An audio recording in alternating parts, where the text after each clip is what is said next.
Bonjour à tous et bienvenue sur NutriCast, première plateforme de streaming audio consacrée à la phytothérapie, à la micronutrition, mais pas que, puisque nous sommes également maintenant diffusés, vous le savez, sur Nutri Radio, première radio française consacrée à la nutrition, et donc nous abordons tous les sujets qui ont affaire à la santé naturelle, au bien-être, au mieux-être. Et aujourd'hui, on va être sur un axe plus nutraceutique, voyez-vous, en parlant de surpoids, de sommeil, de mélatonine. Il y a un lien, et quel lien justement entre le sommeil perturbé et le surpoids? On en parle dans un instant. Pour évoquer le sujet, nous sommes avec une habituée maintenant de la maison, bientôt chez vous, là, Karine Tournier, responsable marketing France du laboratoire Nutergia. Bonjour Karine. Bonjour. Ah, vous êtes un peu comme à la maison là, hein? Tout à fait. On aime bien vous recevoir parce que à chaque fois les émissions fonctionnent très bien, pour tout vous dire. Donc on est ravis. Et encore un sujet très intéressant aujourd'hui. On a également Charlotte Remu, j'espère que je prononce bien, qui est docteur en médecine et micronutritionniste et responsable d'information médicale. Bonjour Charlotte. Bonjour Fabrice. Alors, on va voir le lien entre le surpoids, le sommeil, la mélatonine. Un petit mot quand même pour présenter rapidement le laboratoire Nutergia que vous connaissez, chers auditeurs, puisqu'il fait partie des leaders dans le secteur des compléments alimentaires en France, entreprise familiale, qui en plus de concevoir et fabriquer des produits sur un site éco-industriel, et bien maintenant, il est désormais possible de s'inscrire pour visiter le site. C'est un peu colonie de vacances. Karine, expliquez-nous ça. Oui, alors pas tout à fait une colonie, mais effectivement l'idée c'est de permettre aux gens, aux personnes intéressées de venir voir et visiter le labo et voir comment on fabrique nos compléments alimentaires. Donc des visites guidées sont organisées, notamment pendant les vacances scolaires. Voilà, donc du site, on peut se renseigner auprès de l'Office du tourisme notamment ou auprès de Nutergia directement. Ouais, c'est vachement bien. C'est-à-dire que l'Office de tourisme de quelle ville? De l'Aveyron, donc Figeac, à Genac. Ok, voilà. Elle met dans ses guides, dans ses programmes, la visite du site de site Nutergia. Ben voilà, je trouve que c'est un site d'intérêt, donc, et c'est vrai qu'on est beaucoup à consommer des compléments alimentaires, on se pose des questions, donc c'est bien de voir un petit peu comment ça se passe, et quand vous voulez, dès que nos agendas ils sont compatibles, on peut faire une émission Nutri Radio, NutriCast en direct de chez vous, ce serait bien ça aussi. Ce serait très bien aussi, oui, bien sûr. On va essayer de mettre ça en place. Alors aujourd'hui, nous allons parler du lien qu'il existe entre le fait donc d'avoir un sommeil perturbé et le risque de développer un surpoids. A priori, on se dit pas très évident à première vue. Est-ce que vous pouvez nous en dire un petit peu plus, Charlotte ? Oui, effectivement, c'est pas un lien qui semble si évident. Pourtant, de nombreuses études, dont les premières ont été menées dans les années 90, ont montré que le surpoids et sommeil de mauvaise qualité sont intimement liés. Une étude notamment Nutrinet Santé réalisée auprès de 50 000 internautes a confirmé la corrélation entre un excès de poids et une courte durée de sommeil. Alors, dans quelle proportion, on va dire que les Français sont concernés par ces deux problèmes ? Alors en fait, on a l'Institut national du sommeil et de la vigilance qui a mené une étude sur ce sujet en 2015 et les résultats ont ensuite été confirmés par les centres du sommeil et montrent que 16% des Français déclarent avoir un sommeil perturbé, 22% ont un déséquilibre du rythme du sommeil et concernant l'excès de poids, cela concerne près d'un Français sur deux, donc c'est déjà beaucoup. Et enfin, depuis 50 ans, ce qui est un petit peu embêtant, c'est que la proportion de gens en surpoids a considérablement augmenté. Et en parallèle, nos nuits ont été raccourcies de 2h30 en moyenne.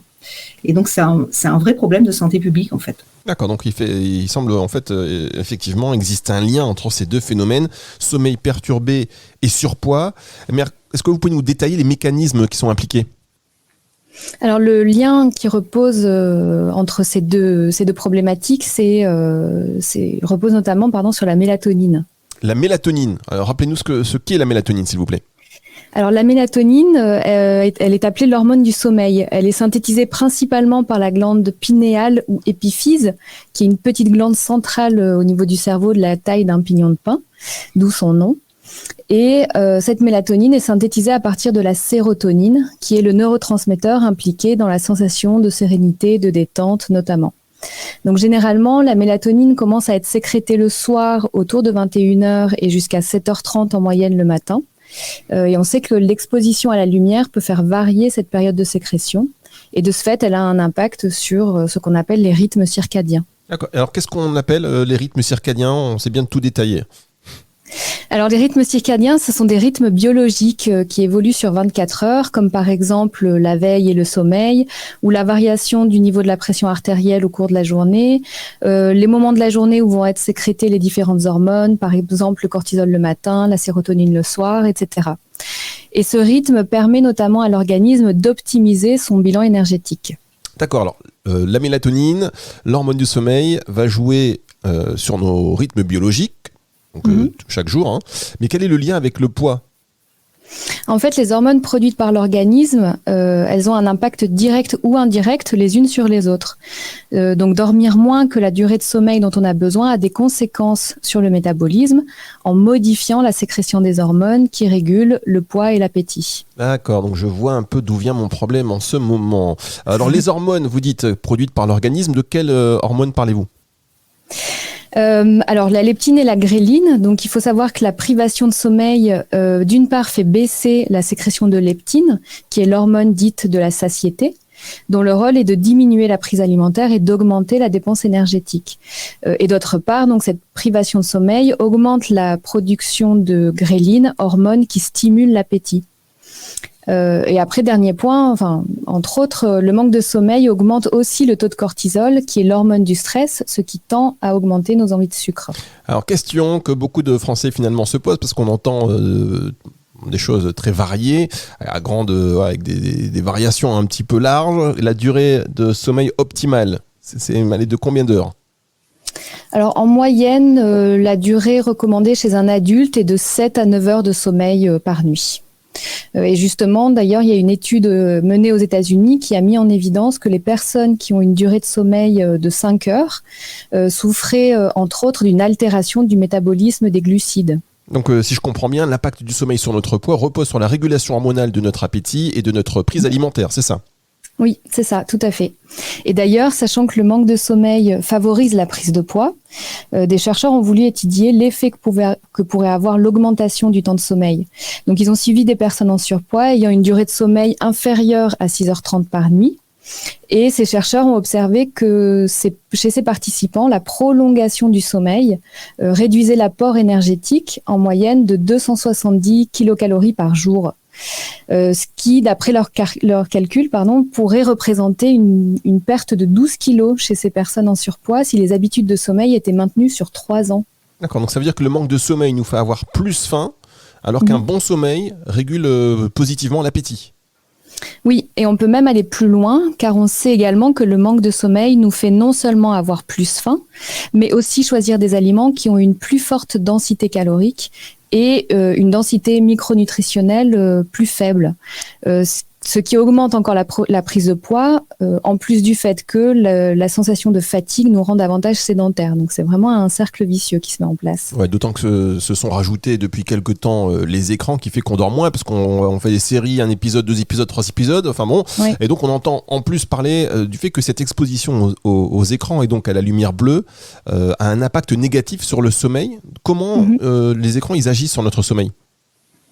Cela vient du fait que la sécrétion de mélatonine, dont on a parlé avant, elle serait supprimée ou décalée lors de l'exposition à la lumière artificielle.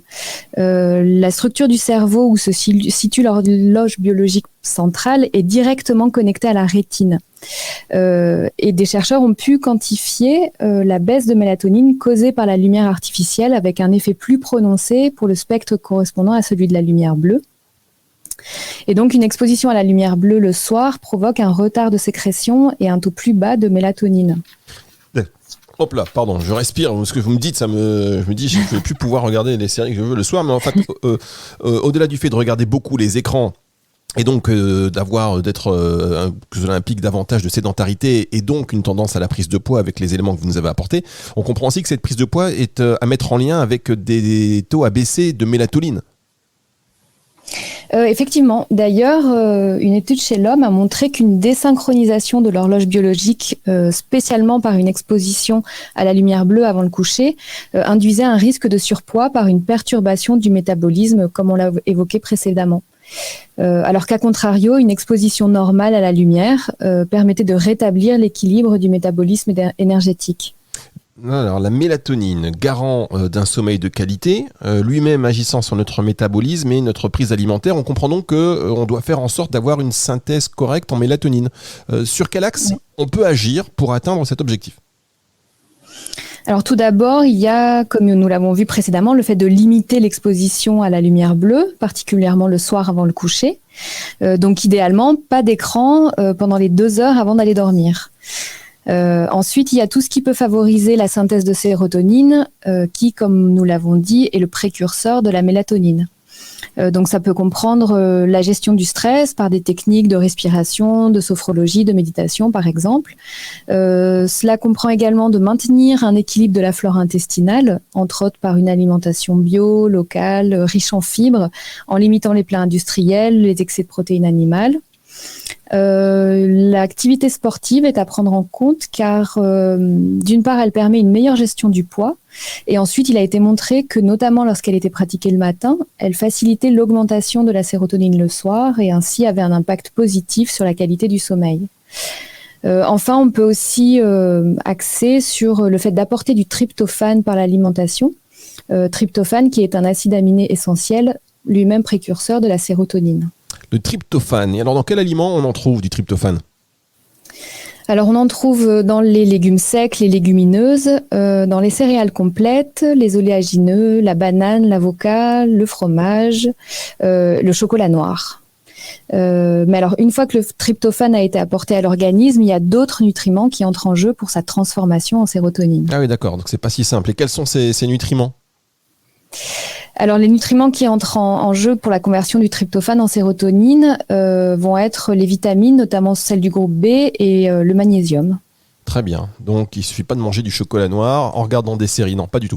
On va marquer on va marquer une pause. On se retrouve dans un tout petit instant pour la suite de cette émission sur NutriCast. Et puis, évidemment, on pense à tous les auditeurs qui nous écoutent sur Nutri Radio.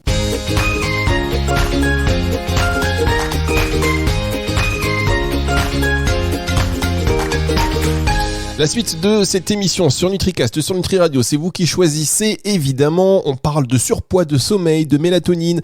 Il y a un lien, on l'a vu, entre un sommeil perturbé et le surpoids. Nous sommes toujours avec Charlotte Rému, docteur en médecine et micronutritionniste, qui est également responsable d'information médicale, et Karine Tournier, responsable marketing France pour le laboratoire Nutergia.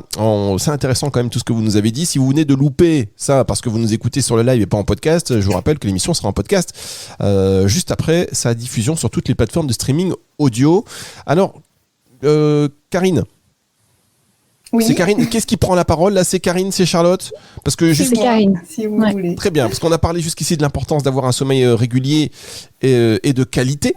Ok, donc ça c'est bon, même si en ce moment c'est difficile, parce que là on a écouté les conseils de Charlotte. Idéalement, 2 heures avant d'aller se coucher, il n'y a plus d'écran. Je ne sais pas quel est le pourcentage de Français qui fait ça, mais à mon avis, la marge, le pourcentage ne doit pas être très très élevé, même si il n'est jamais trop tard pour prendre de bonnes habitudes. Mais donc, est-ce que vous, au laboratoire Nutergia, et ce serait intéressant de savoir ce que la nutraceutique peut faire pour nous, est-ce que vous proposez quelque chose pour favoriser donc un bon sommeil ?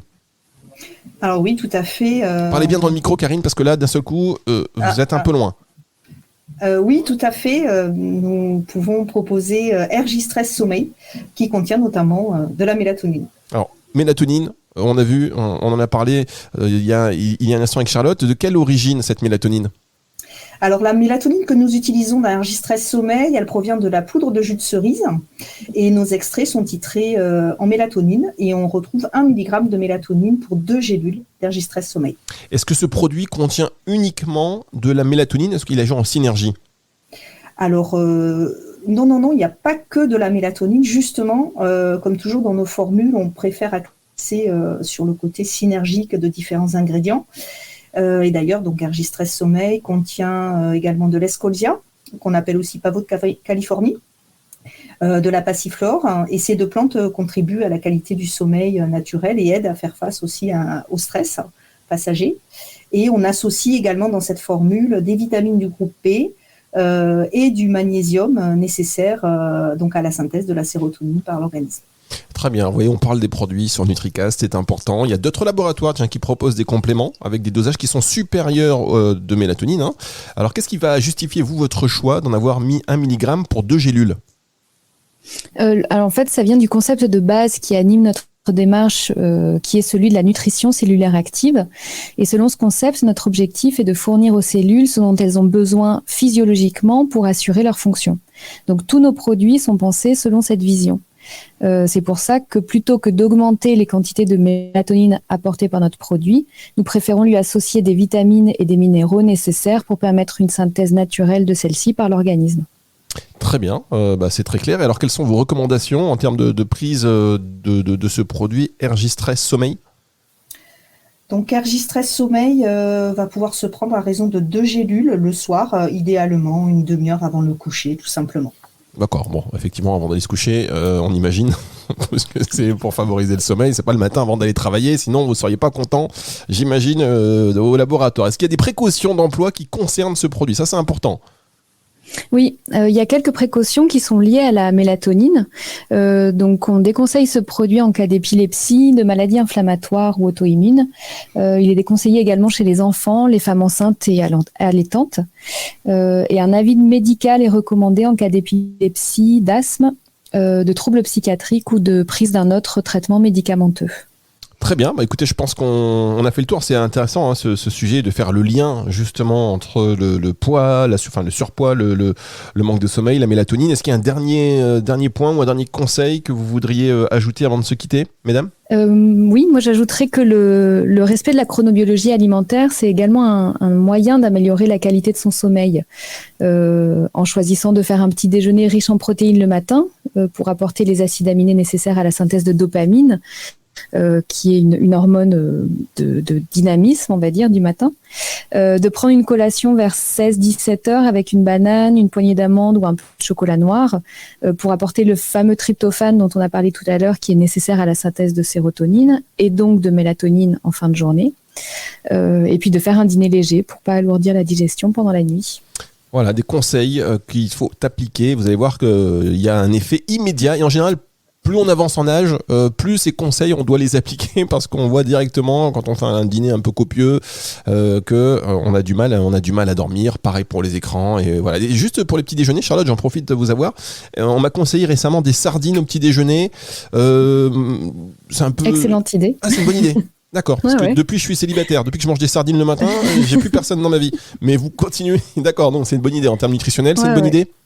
Tout à fait, oui. En plus, les sardines sont également riches en oméga 3, donc c'est effectivement très intéressant d'en manger au petit déjeuner. Eh bien, merci beaucoup, Charlotte Rémus. Je corrige parce que tout à l'heure, je vous ai un peu écorché le nom. Vous m'avez rectifié ça hors antenne. Je vous remercie doublement. Merci, Karine, d'avoir été avec nous. Vous revenez, c'est chez vous ici. Voilà, vous le savez, NutriCast, Nutri Radio, c'est une émission que je vous conseille non seulement de partager, mais également de commenter et qui est disponible donc soit sur NutriCast, soit sur toutes les plateformes de streaming audio, ou évidemment sur Nutri Radio. Merci mesdames. Merci beaucoup. Merci.